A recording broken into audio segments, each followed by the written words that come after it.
राज्यात आज काय घडलं पाहूयात फक्त 90 सेकंदांमध्ये। कोथरूड पोलीस ठाण्यात 3 तरुणींना जातीवाचक आणि आक्षेपार्ह शब्द वापरून मारहाण, पुण्यातील तरुणींच्या आरोपाने खळबळ।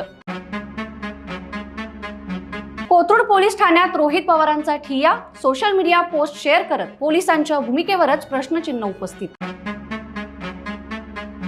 पुण्यात झुंडशाहीने पोलिसांवर दबाव आणला, पुरावे नसताना अॅट्रॉसिटीच्या गुन्ह्याची मागणी, भाजपाचा रोहित पवारांवर पलटवार। माधुरी हत्तीन आम्हाला परत करण्याच्या मागणीवरून कोल्हापूरकर संतप्त, नांदणी ते कोल्हापूर मूक पदयात्रा काढून हजारो कोल्हापूरकरांचा निषेध, तर राजू शेट्टी राष्ट्रपतींना भेटणार।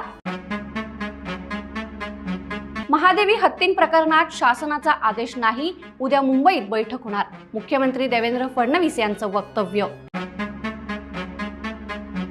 20 वर्षांनी जर आम्ही 2 भाऊ एकत्र येऊ शकतो तर मग तुम्ही एकमेकांमध्ये वाद का घालता, राज ठाकरेंचा पदाधिकाऱ्यांना मनसे कानमंत्र। लष्कराबद्दलच्या वादग्रस्त टिप्पणी प्रकरणी राहुल गांधींना सर्वोच्च न्यायालयाचा दणका, खरा भारतीय असं बोलणार नाही असं म्हणत सर्वोच्च न्यायालयाने राहुल गांधींना फटकारलं। शरद पवारांच्या राष्ट्रवादीला आणखी एक देधक्का, विधानसभा लढवलेले राहुल मोटे अजित पवारांसोबत जाणार।